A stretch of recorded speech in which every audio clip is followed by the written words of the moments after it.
Good morning, everyone. So let me start by thank this opportunity to present in our research here. My name is Yuan Liu. I'm currently a postdoc researcher at MIT in the physics department, working on theoretical chemistry and quantum information. Today I will present our work on how we can couple qubits with oscillators to construct some qudits. And this is there has been many work on this along this line, but this is essentially the first fully analytical way of doing it. And you can see many interesting algebraic structures that emerges, and the symmetries of the problem plays an important role here. Here's an outline of the talk. So I'll just give first some motivations of why I'm interested in this problem. So come from a physical sort of a chemical physics background. I was intrigued by this, idea of using molecules for quantum information processing. And then I will go and say something about universal control of oscillators. And then I will talk some, two of the key questions that we addressed in the current work. One of them is how we close off a finite dimensional subspace out of infinite dimensional oscillators. And then the second, I will give some universality proof, just a high-level outline. And then I will give some resource estimation examples and conclude an outlook afterwards. If we think about molecules for quantum information processing, there has been earlier works about 20, 30 years ago on using NMRs, which is essentially using the spin degrees of freedom in molecules. The nuclei and electrons and all that have spins. So they couple together, and then you can use a AC and DC magnetic field to induce some Zeeman splitting, and then the AC field can drive transitions between different spin levels. And then that's nice, right? So this molecule you see here is the first demonstration how experimentally people use NMR for quantum computing. Let's think about some other degrees of freedom in molecules. Of course, besides the spins, there are electronic structures, there are vibrations, right? And potentially, the modes of different vibrational mode kind of increase linearly as a number of atoms. So you might imagine that, okay, vibration sounds like a very promising sort of a quantum resource to use. But it has a lot of difficulties. So one of them is you see this very complicated diagram that's essentially laying out all sorts of different possible dissipation, relaxation pathways in molecules. And every one of the solid thick lines are electronic states with different spin multiplicity. And then the thinner solid lines on top of each thicker ones are the vibrational levels supported by each electronic states. And then, the things seems to be very messy. And to really utilize this, you might think about some potential challenges. Okay, how do we cool down molecules? And further, how do we deal with these couplings between all sorts of different degrees of freedom?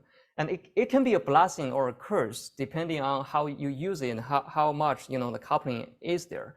And one of the sort of major challenges is how do we drive closed cycle Rabi sort of oscillations between these many levels in molecule?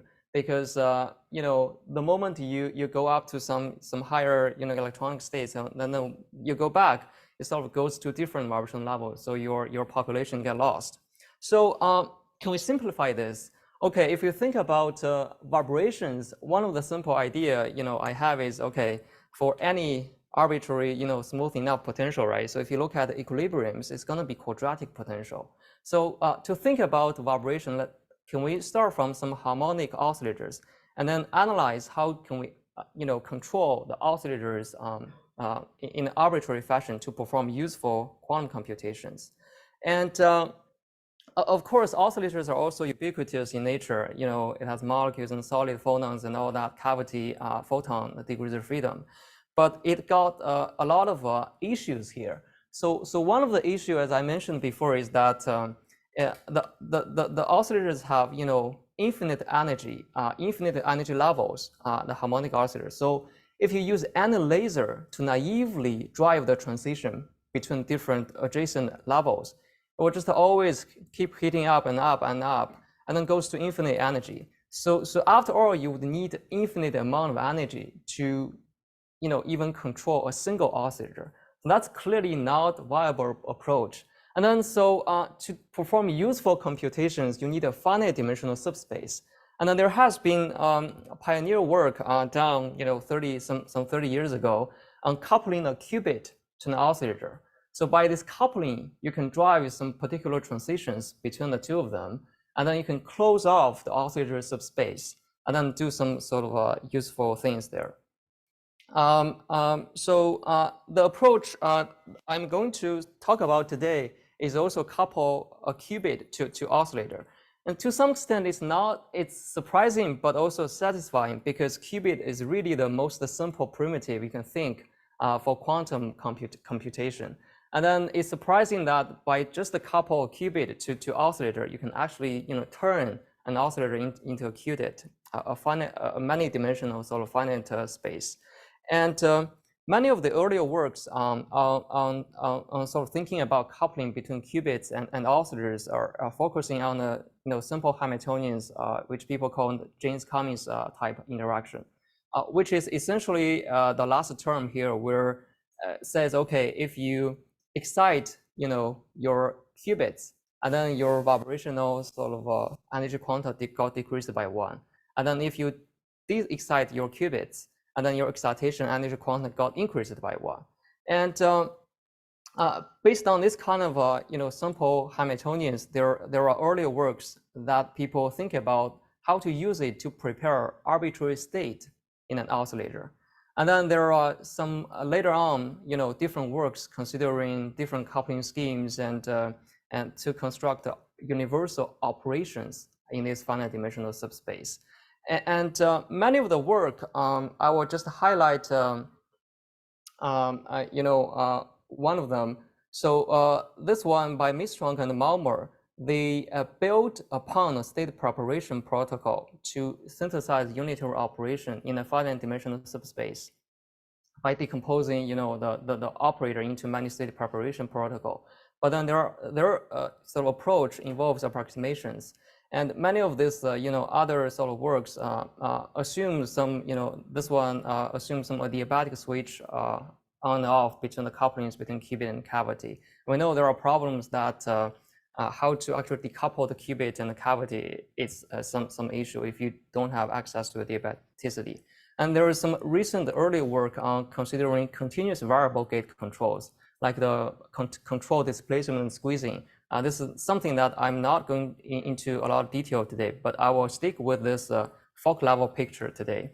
And one of the earlier work here is that although people think about control oscillators, but the problem of how to close the finite subspace of oscillators is much less sort of investigated. So this work is one work that considered this explicitly, but they only close off the lowest 2 levels of the oscillator, not an arbitrary level. So they can sort of construct some controlled C0 gate and everything, so realize universal quantum computation.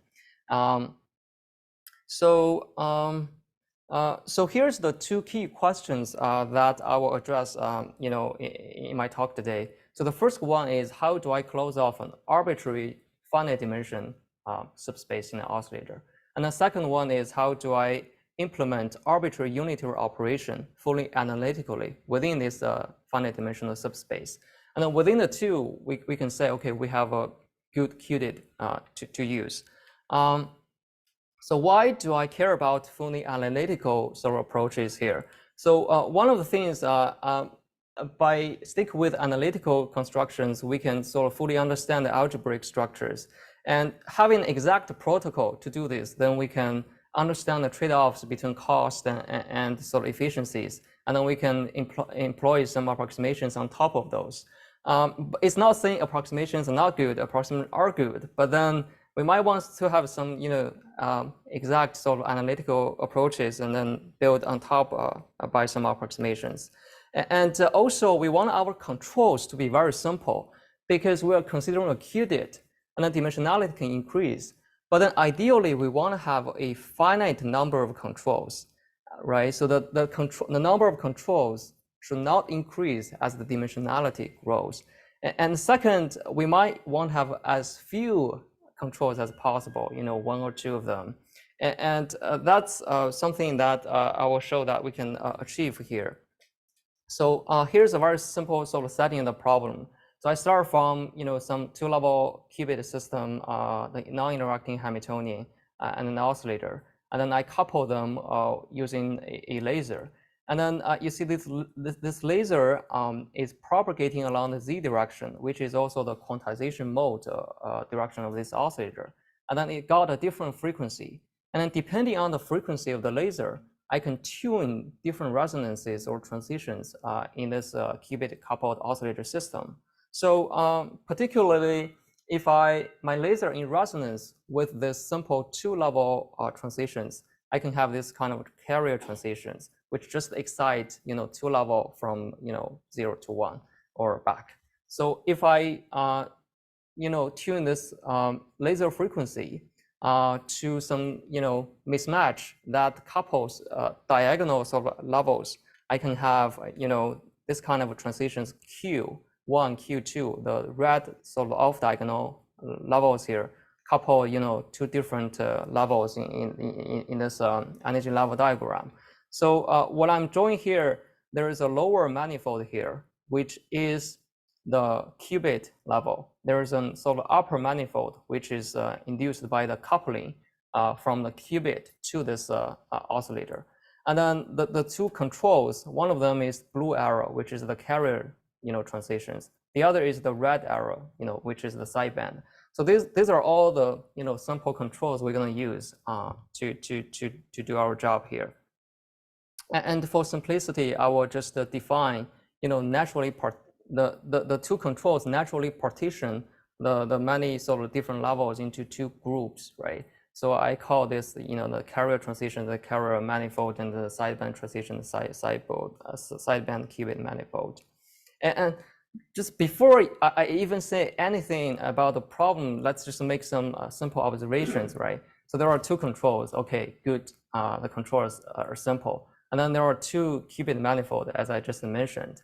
And then let me just highlight something. So the carrier controls does exactly the same rotation in different, each one of this vertical sort of qubits manifold. And then the sideband controls does some rotations along the same axis within different, two-dimensional sort of qubit here, but by a different angle. And then the angle is a little bit different just because of the second quantized the bosonic mode.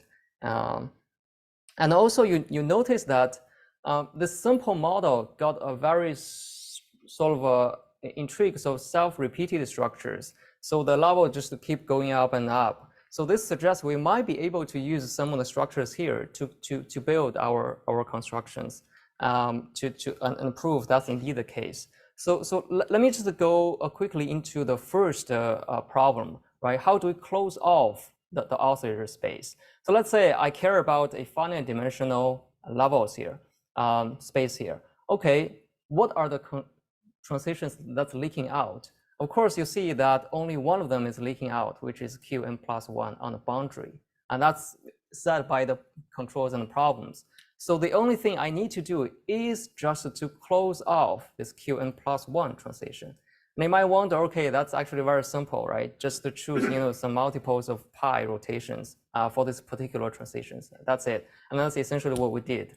But then it's simple enough, but then you wonder that the sideband transitions, by choosing these specific values, suddenly it becomes from a continuous control to a discretized control. So the problem is that this restricted set of controls hampers our ability to perform unitary operations, arbitrary unitary operations in this subspace, right? So it turns out that's not the case. So if we think about some algebras here, so let's suppose I have a closed unitary G on any subspace. I can actually conjugate this closed unitary with any arbitrary unitary U, and this U does not have to be closed, or it does not have to be even living in this subspace, but it does have to have support on this subspace. And if I conjugate that, and I have a new unitary F, and this F is got a lot of continuous degree of freedom, and then it's also closed in this subspace. So this construction of a conjugacy class is the key idea we actually employed in a proof. So in the last few minutes, let me just give you a high-level proof sketch of the proof.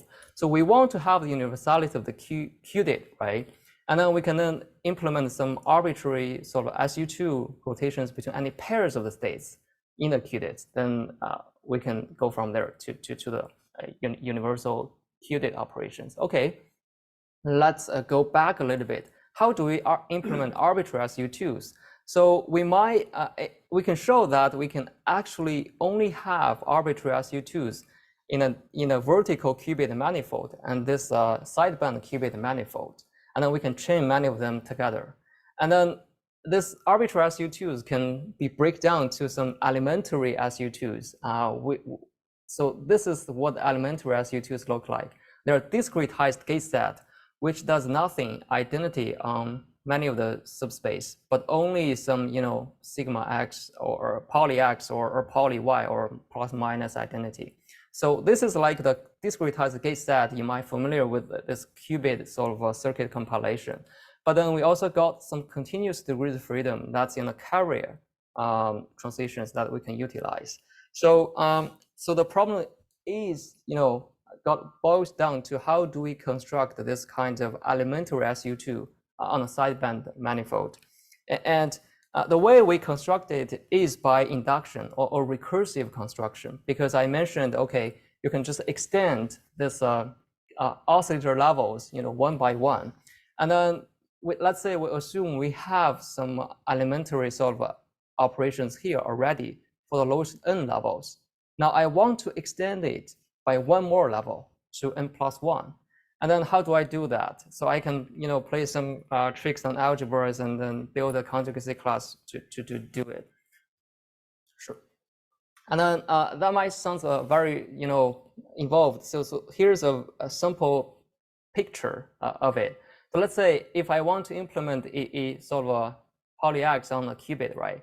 I can do it directly, but then in this case, I have many sideband subspace I want to synchronize. So if I do it in one of them, all the rest will not do the job. So what I do is that I take several composite powers and implement a poly X on one of them. And then because of the nature of the composite powers, the rest of them kind of also does something weird. But then from algebra, I can actually show that I can synchronize, the rotations, between different subspaces in some manner. And then this is a 4-power sequence that I'm realizing identity in the first subspace and the poly X in the second simultaneously by the same array of controls. And then it's supposed to be some animations, but it's not working in PDF. Sorry about that, but you can check the paper. So here's some, resource bound. Unfortunately, it's exponential scaling. So we show that you need exponential number of pulse to just naively construct it analytically without approximation. Although there are, previous works that you can show that by approximation, you can break it down to polynomial scaling. And here's some conclusions. Okay, does the job we want. But then, some outlook is how to generalize this to an array of oscillators, and what are some chemically relevant couplings in molecules that we can utilize to generalize this to real, sort of physical systems. And then what about some clever polynomial constructions, and what about hybrid sideband and continuous variable sort of controls, and how would that help us? So with that, I would like to thank the people. I can also some grad and undergrad students, Jasmine, Sinanathan, Gabe, Minter, and Matthew Kearney, and thank the funding agencies, and thank you for your attention.